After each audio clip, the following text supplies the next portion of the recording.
Т-34. Машина, о которой говорят не иначе, как танк Победы. Законодатель танкостроения Второй мировой. Непобедимый. Только за время войны было выпущено более 52 тысяч 34 различных модификаций. Но почему высшее военное руководство страны было против этого танка? А Сталин назвал Т-34 «ласточкой». Он ушел из деревни в Москву, был разнорабочим, прошел гражданскую войну и создал лучший танк века.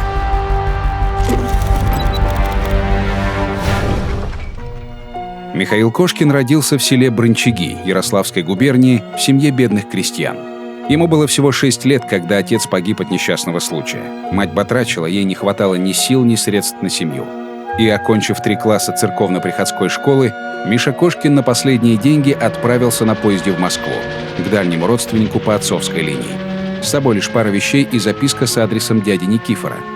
Поезд прибыл вовремя, оставалось найти родню, но судьба повернулась иначе. Случилось так, что парни напали на пацаненка и били его. И он их раскидал. И вот в этой драке он эту записочку-то и потерял. И ходил по той Москве, впервые город увидев, и изможденный в какой-то подъезд заброшенного дома московского зашел, свернулся калачиком и от голода, холода, а это была зима, заснул. Очнулся Михаил уже в доме Герасима Мохова. Это он обнаружил замерзшего паренька и отнес к себе. Герасим работал на кондитерской фабрике, куда и устроил потерявшегося в Москве ребенка, мальчиком на побегушках. После февральской революции Михаила Кошкина призвали в армию, отправили рядовым на фронт, но вскоре демобилизовали по ранению.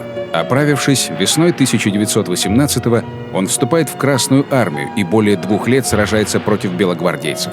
Царицын, Архангельск, бои на севере страны. Закончил войну рядовой Кошкин политработником 18-й дивизии Северного фронта, вновь списанным в госпиталь. Он переболел даже сыпным тифом самой последней стадии. Выдержал и выходил на двор прогуляться. И тут он увидел машину Рикардо. Он уже тогда подумал, а что, разве русский мужик не может сделать танк? С этого момента танки не давали покоя Кошкину. После демобилизации он добился направления на завод «Красное Сормово». Именно здесь должен был собираться первый советский танк, созданный на базе французского Рено ФТ-17. Михаил Кошкин вместе с рабочими аплодировал, когда из ворот выехал русский Рено. На этом связь с бронемашинами будет разорвана на несколько лет. В 1921-м направление на военно-политические курсы в Харьков, затем университет Свердлова в Москве, после которого назначение директором Вятской кондитерской фабрики. Идея строительства танков плотно завязла в сахарной пудре. Но мечта стать конструктором не оставляла Кошкина. Михаил Ильич решился попытать счастье и ухватился за единственно возможный шанс изменить свою судьбу. Почта доставила письмо от кондитера, вятскому земляку, первому секретарю Ленинградского обкома партии Сергею Кирову с просьбой о помощи в поступлении в Политехнический институт. Киров ответил на письмо увлеченного юноши и после личной встречи помог сменить профессию. Устроил Кошкина сначала в Ленинградский университет, а затем на практику в опытно-конструкторский отдел одного из военных заводов. 1933 год. Рейхсканцлером Германии становится Адольф Гитлер. Новый руководитель особое внимание уделяет техническому развитию своей страны. Моторизация армии – приоритет для Гитлера. На полигоне Кумерсдорф на фюрера большое впечатление произвели быстрота и точность новых механизированных взводов полковника Гудериана. Он, как и Кошкин, был поглощен идеей бронемашин. По итогам Версальского договора Германии запретили иметь свои танки, потому они заслуживают особого внимания. Так считал Гейнц Гудериан. И сумел убедить в этом фюрера. Вермахт сделал решительный шаг к завоеванию Европы. А в это время в Советской России студент Михаил Кошкин поменял тему дипломной работы с автомобильной на танковую. Его материалы по созданию новой коробки передач для среднего танка не остались в столе. Модифицированный элемент установили на опытный образец среднего танка Т-29, а молодой инженер был направлен на танкостроительный завод в Харьков, где трудился над усовершенствованием БТ-5 и БТ-7. Зимой 1936 года Кошкин возглавил конструкторское бюро танкового отдела Харьковского паровозостроительного завода. 40-летний главный конструктор собирает свою команду, не имеющий высшего образования самородок Александр Морозов и талантливый Николай Кучеренко. Техзадание на новую колесно-гусеничную машину предусматривало броневую защиту только от пуль крупнокалиберных пулеметов и вооружение в виде 45-миллиметровой пушки. На то время этого хватало. Михаил Ильич и его команда не выступали открыто против такого устаревшего технического оснащения. Времена были тяжелые. Арестован Фирсов, создатель БТ-7. Расстрелян директор Харьковского завода Бондаренко. Команду Кошкина могла постигнуть та же участь, но они, выполняя задания руководства, одновременно разрабатывали принципиально новый танк. Время шло, менялась обстановка в мире. В 1937 году из воюющей Испании поступили сведения, что у потенциальных противников появилась многочисленная противотанковая артиллерия. В Москву были доставлены снимки Т-26 и БТ-5 со сквозными пробоинами от снарядов. Эта информация взволновала военное руководство СССР. Стоящие на вооружении бронемашины стали уязвимы. Конструкторам была поставлена задача – изменить существующее положение дел. В опытном бюро под руководством Кошкина вплотную занялись вопросами повышения защищенности танков БТ. За эту работу руководитель был награжден орденом Красной Звезды. Конструкторы работали над своей машиной, по сути, в свободное от основных дел время. Его называли «подкидышем», но каждый сотрудник КБ Харьковского завода просто горел этой машиной. Однако она могла навсегда остаться в ангаре. Подкидыш бюро Кошкина был снабжен чисто гусеничным движителем. Это позволило значительно сократить вес ходовой части, увеличив толщину брони и калибр орудия. Вместо привычной для быстроходных танков 45-ки конструкторы запланировали установить самую мощную из разработанных тогда танковых пушек — 76-миллиметровую. Михаил Кошкин предложил к осуществлению принципиально новый проект танка — дизельный двигатель, надежная броня, наклонный лобовой лист, отражающий снаряды, мелкозвенчатая гусеница. Это был А-32. Уже летом 1938 года Кошкин предложил проект нового танка на обсуждение Главного военного совета. Новизна машины многим пришлась не по вкусу. Танк А-32 подвергли резкой критике. То заседание вел Вячеслав Молотов, председатель Совета народных комиссаров и Комитета обороны СССР. Присутствовали Сталин и Ворошилов. Между экспертами возник спор.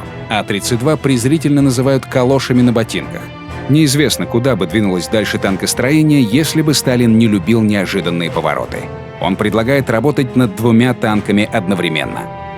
Спустя несколько месяцев испытаний и доработок экспериментальный танк был представлен военному руководству. Кто-то даже подобострастно воскликнул: «Запомните этот день – день рождения уникального танка». На что Кошкин сухо ответил, что А-32 он рассматривает лишь как прототип новой, более мощной машины. Действительно, в 30-е годы конструкторы еще не определились, какому из трех свойств отдать предпочтение – огневой мощи, защите или подвижности. Кошкин решил эту проблему на удивление просто. Все три свойства рассматривались им как одинаково важные. В основу нового гусеничного танка были заложены параметры, которые не ущемляли ни одной из них. «Ребята, поменьше сложностей», — говорил своим молодым коллегам Кошкин. «Делайте все так, чтобы машина была доступна любому механику». Этот гениальный конструкторский принцип оценят позже, во время войны, когда пришлось налаживать на эвакуированных заводах массовое производство Т-34. 17 марта 1940 года, когда конструкторы должны были представить руководству страны экспериментальные образцы новейшей бронетехники, создание 34-ки только-только завершилось. Танки уже ездили своим ходом, у них работали все механизмы, но спидометры машин едва отсчитали первые сотни километров. По действовавшим тогда нормативам, пробег допущенных к показу и испытаниям танков должен был составлять более 2000 километров. «Миша, даже не проси. Пока не пройден нужный километраж, Т-34 не существует в природе». Такой ответ получает Кошкин от друга, близкого к наркому обороны, на свою просьбу о содействии. Понимая, что никаких послаблений новым танкам не будет, Михаил Кошкин принимает решение. Его Т-34 получит необходимый пробег. Машины пойдут своим ходом из Харькова в Москву, во главе с главным конструктором. Кошкин сам сидел за рулем одного из танков, сам сидел с блокнотом и все время писал, все время записывал свои наблюдения за приборами. Т-34 не был комфортабельным танком. В нем сильно трясло и било о стенки. Там было холодно. По пути боевые машины не раз останавливались из-за незначительных поломок, которые устранялись на месте. В итоге Кошкин серьезно заболел. Но танки упорно шли вперед.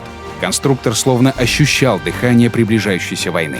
Чувствовал, что нужно отстоять 34-ку. 17 марта 2 опытных Т-34 въехали на территорию Кремля. Въехали эти 2 танка с разных сторон друг против друга. Потом они по команде двинулись друг против друга. И когда уже столкнулись, развернулись и отправились назад. После кремлевского показа танки направили на полигон в Кубинку, где проверили обстрелом. После попадания в башню 2 снарядов с дистанции 100 метров разрушились стекла и зеркала смотровых приборов. Оторвался налобник прицела, а также нарушились сварные швы по контурам бронировок смотровых приборов и у днища башни. В результате деформации погона башню заклинило. Правда, находившийся в танке манекен остался цел, а заведенный перед обстрелом двигатель продолжал работать. Было принято решение увеличить толщину днища ниши башни с 15 до 20 мм и усилить болты крепления кормового люка. Помимо проверок огнем проводились и ходовые экзамены. Танки преодолевали подъемы в 15-16 градусов со снежным покровом до 1,5 метров. При испытании герметичности корпуса от проникновения горящей жидкости были получены лучшие результаты по сравнению с другими танками. Но какие-то высшие силы создали другое, непреодолимое для 34-ки препятствие. Детищу Кошкина даже при таком успехе в испытаниях не хватало ровно половины пробега для полного утверждения триумфа. И конструктор, несмотря на сильную простуду, решает возвращаться из Москвы вместе со своими танками. На обратном пути при переправе через реку одна из машин опрокинулась в воду. После купания в ледяной воде Кошкин приезжает в Харьков с острой формой пневмонии, но упорно продолжает работать до последнего, на износ. Михаил Ильич Кошкин скончался 26 сентября 1940 года. Он так и не увидел свое детище в бою. Но он достиг почти невозможного – запустил средний танк Т-34 в серийное производство. Спустя 2 года командование мобильных войск Германии распространило инструкцию для всех частей Восточного фронта по борьбе наших танков с русским Т-34. Т-34 быстрее, более маневренный, имеет лучшую проходимость вне дорог, чем наши основные танки. Его броня сильнее. Пробивная способность его орудия калибра 7,62 см превосходит наши 5-сантиметровые танковые пушки. Удачное расположение наклонных бронелистов увеличивает вероятность рикошета. Поскольку Т-34 обладает лучшей подвижностью, он может выбирать дистанцию открытия огня. К 22 июня 1941 года было выпущено 1225 танков Т-34, а за всю войну несколько десятков тысяч. По некоторым данным, Гитлер объявил Кошкина своим личным врагом, уже посмертно. Прах отца был кремирован. И в Колумбарии эта урна стояла. И Гитлер распорядился этот Колумбарий разбомбить.